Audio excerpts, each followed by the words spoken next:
Hello everyone, in this video we will learn and review how to write the names of ionic compounds and how to write their neutral formulas given the name, right? So like I said in my previous video, we have to do the crisscross between the charges of the cation and anion, right?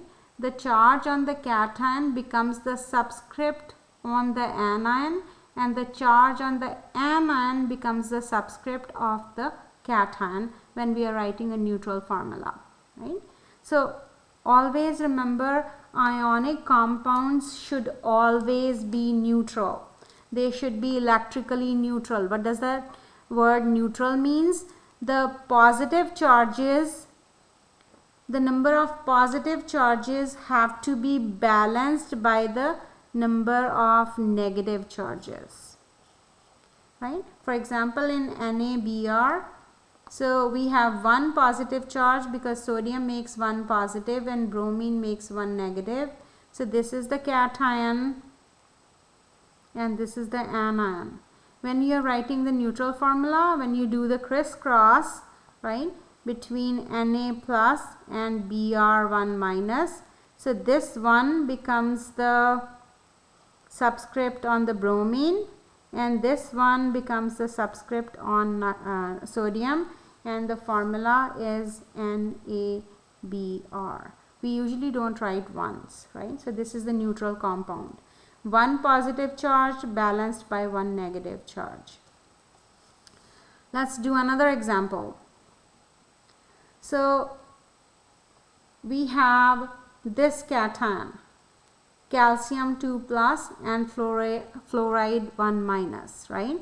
So when we do write the neutral formula, this 2 becomes the subscript on fluorine and this 1 becomes the subscript on calcium, right? So the formula of the neutral compound formed between calcium and fluorine. Remember, calcium will make 2 plus and fluorine will make 1 minus. The neutral compound, the ionic compound formed between calcium and fluorine will be CaF2, right? And what will be the name of this compound? We start with the name of the cation, which is calcium, and then end the name in the name of the anion, which is fluoride. So calcium fluoride is the name, right? And you can see we have one calcium ion. So one calcium ion, and the subscript on F is 2. So we have two fluoride ions. So two fluoride ions.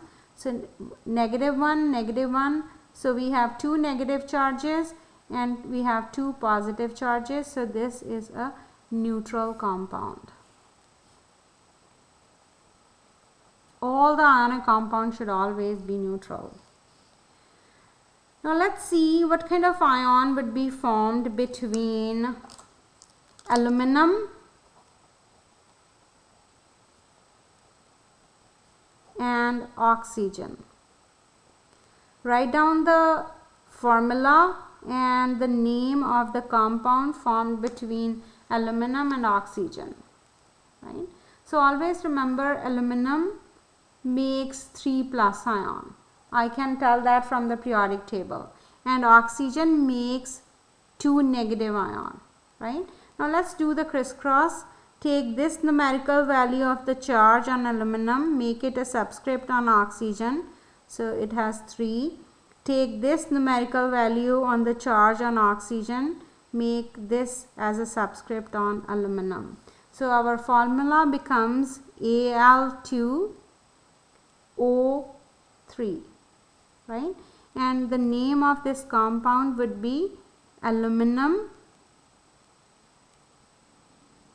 oxide.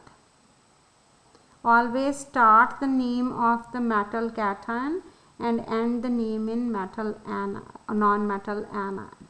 So this is aluminum oxide. So subscript on aluminum is 2. So we have 2 aluminum ions with 3 plus each. So aluminum has a charge of 3 plus. So 2 aluminum ions, so total of plus 6 charges, positive 6 charges, and then we have 3 oxide ions, so each has a charge of 2 minus, so a negative 6. Right? So positive 6 is balanced by negative 6, right? Okay. Now always remember, whenever we do the crisscross, the ratio always has to be simplified.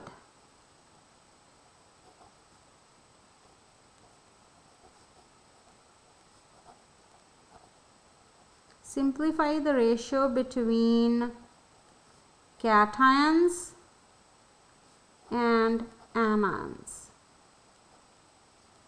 Right? So it has to be simplest ratio. For example, the magnesium ion is 2 plus and oxide ion, so this is oxide ion and this is magnesium ion, right? So this is 2 plus, this is 2 plus. When we do the crisscross between Mg2 plus and O2 negative, so this 2 becomes the subscript on oxygen and this 2 becomes the subscript on magnesium, and we kind of have a formula of Mg2O2, right?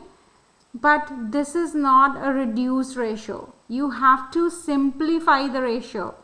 2:2 can be reduced to 1:1, right? So the formula becomes MgO, and you can, so this is the formula for magnesium oxide, right? We have a charge of 2 plus which is balanced by a charge of 2 negative. So whenever the cation and anion have the same charge, like same magnitude of charge, so 2 plus and 2 minus, right? The neutral formula, we do not have any subscripts. No subscripts are to be written in the formula when the cation and anion have the same numerical value of the charge, right? Positive 2 kind of is neutralized by negative 2, so the subscripts are 1:1, right? Always remember that. So for example, if we have copper 2 plus and carbonate, which is CO3 2 minus, right? Now this is a polyatomic anion, right? The charges are same. We have a 2 plus and 2 minus. So when we do the crisscross and write the neutral compound and we reduce the ratio, so the formula has no subscript. So we can just write it like this. So this is, since this is a D block element, we can write the name as copper 2 carbonate. Right? We still have to use the Roman numerals, but when we are writing the neutral formula for cation and anion that have same magnitude of charge, like +2 and -2, we do not have to write subscripts. They cancel out. They are reduced to 1:1. So this is the formula for copper 2 carbonate.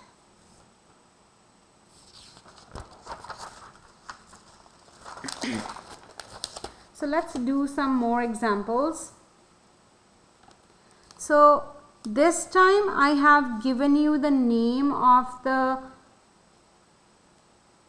ionic compound and you have to figure out the formula, right? So barium nitrate. Now barium makes what kind of ion? So whenever you have to write the formula of the neutral compound, first thing you have to know what kind of ion would be made by that metal, right? So barium is in group 2. So this is in group 2 and I know it's going to make 2 plus ion, right? So barium is 2 plus. And then nitrate, I already memorized my list of ions, so I know the formula of nitrate, which is NO3.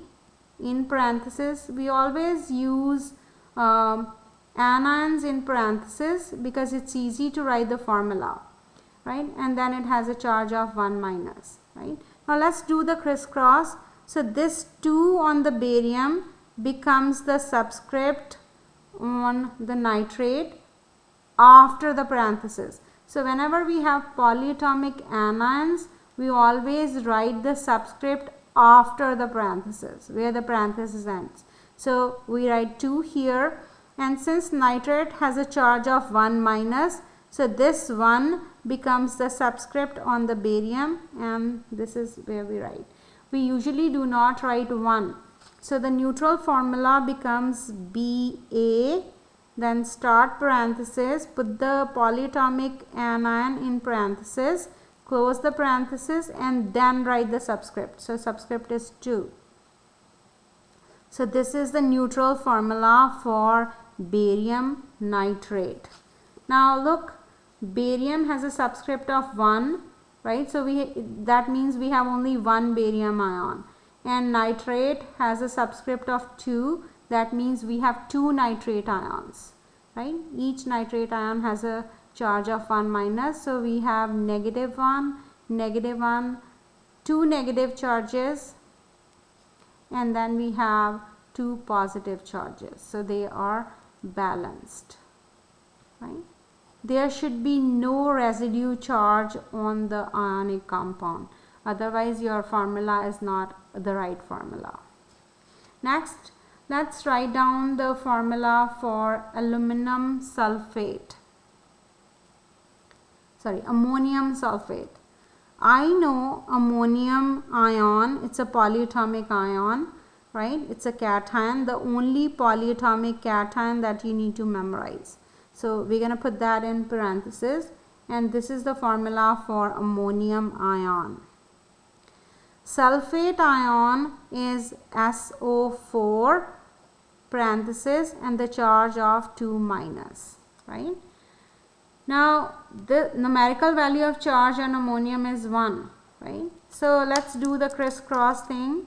So this 1 becomes the subscript on sulfate, and this charge on sulfate becomes the subscript on ammonium, right? And if we write the neutral formula becomes ammonium with a subscript of 2, so this is 2, and then sulfate with a subscript of 1.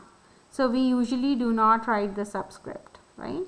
So you can write this formula as this. So this is the formula for ammonium sulfate, right? Sometimes when there is no subscript, we can also exclude the parenthesis and write the formula like this, since there was no subscript, right? So when there is no subscript, it is understood it's still 1, right? So we can also write ammonium sulfate like that. Next, let's write down the formula for iron 3 chloride.